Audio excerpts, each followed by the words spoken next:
Yeah, I mean, this is pretty crazy. I mean, this is a custom-built tower with arms that are designed to catch the largest and heaviest flying object ever made and pluck it out of the air.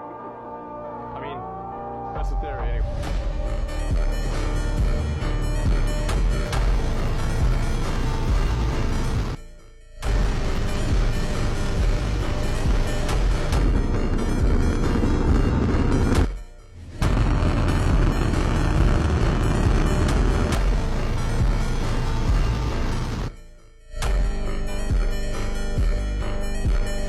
You know, at SpaceX, we specialize in converting things from impossible to late.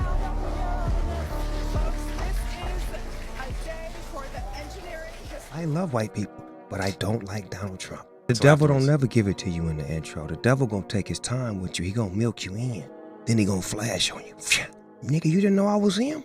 Oh, man. That's what he did. He didn't know he was gonna win. He was gonna keep being what he was. Yeah. And then when he won, he had to do, you know what? America's based on racism. Let's not get it fucked up. He ain't making the rules. He's their token guy.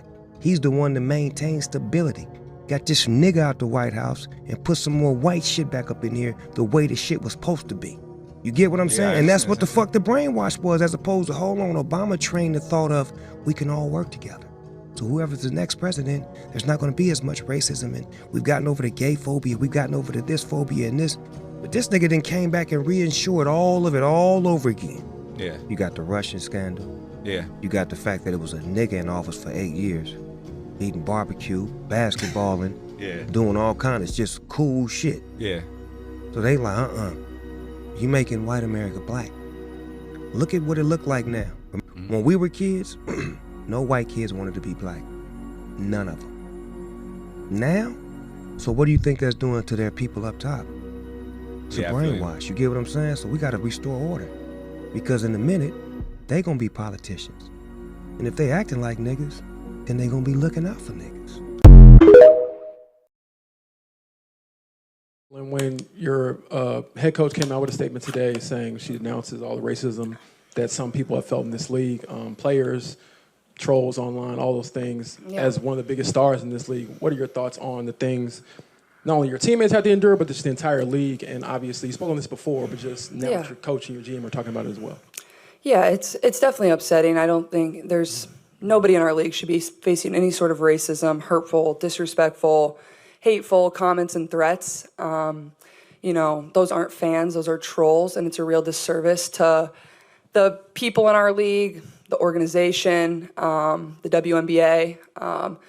But there are a lot of really good fans, whether they've been fans for 20 plus years or whether they're new fans in our league. I think continuing to uplift this league in a very positive light is the best thing that we can do, because there are so many great players, there's so many great teams, there are so many positive storylines that can be written and celebrated. And for me, that's why I became a fan of this league, is these people were my idols. I grew up wanting to be like them. So I think continuing to uplift and, you know, represent this league in a positive way is the best thing that we can do.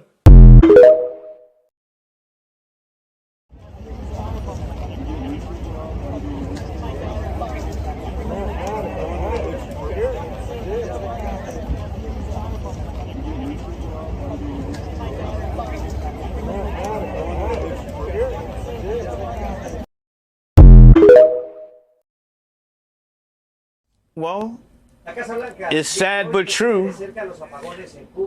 Some of my brothers have been drinking that Kool-Aid.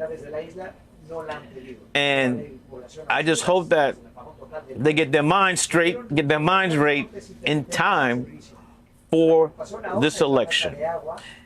If they're conscious, if they're aware, there's nothing that this other guy can do that's going to put us, not just black folks, but Americans, in a better position going forward.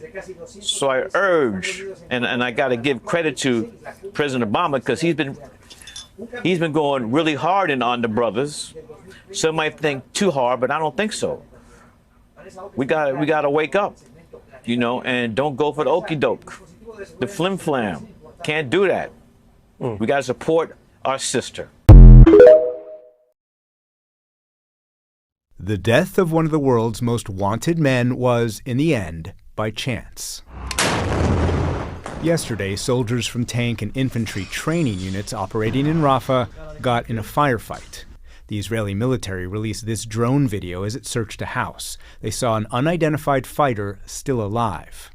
And they fired again. That's when they entered the house and realized they recognized him and found documents and money. They took his body and confirmed with DNA tests it was Yahya Sinwar, the military and political leader of Hamas and the architect of the October 7th terrorist attack.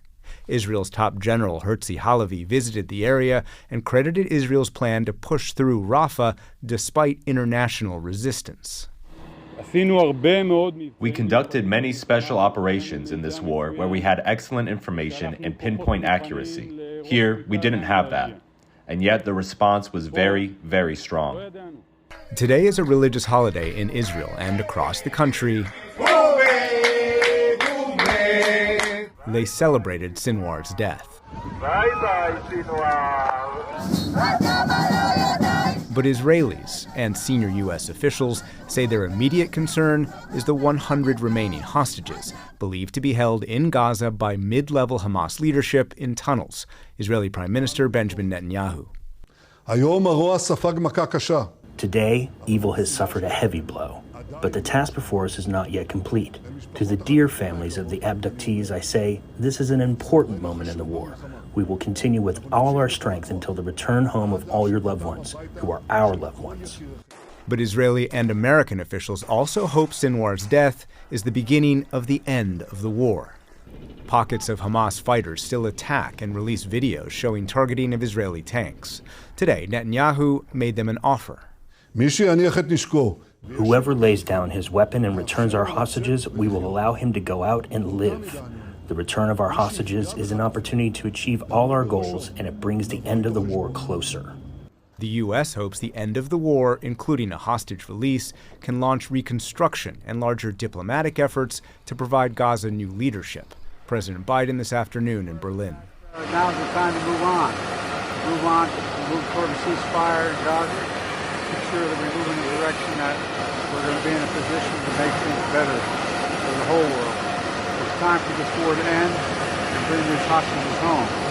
Sinwar grew up in Khan Yunis and helped found Hamas as its chief enforcer. In 1998, Israel arrested him, and over 23 years in detention, he learned Hebrew, studied Israeli society, and even received life-saving surgery in an Israeli hospital. In 2011, in exchange for a single Israeli soldier, Israel released Sinwar and more than 1,000 Palestinian prisoners. He was welcomed back to Gaza, a hero. He became Hamas's Gaza chief in 2017, a disciplined and dictatorial leader. He always described himself as a soldier who will die amongst his fighters. But he also convinced Israel he wanted a long-term status quo. That was a bluff. He helped design the deadliest attack in Israeli history to be so violent, so brutal, and involve so many hostages, it would help ignite regional war. The fighting has spread to Lebanon and between Israel and Iran. He believed Palestinian and Israeli deaths were a necessary tool and reignited the Palestinian cause. But the war he helped launch has destroyed Gaza and the lives of its people. He also defined victory as his and the group's survival.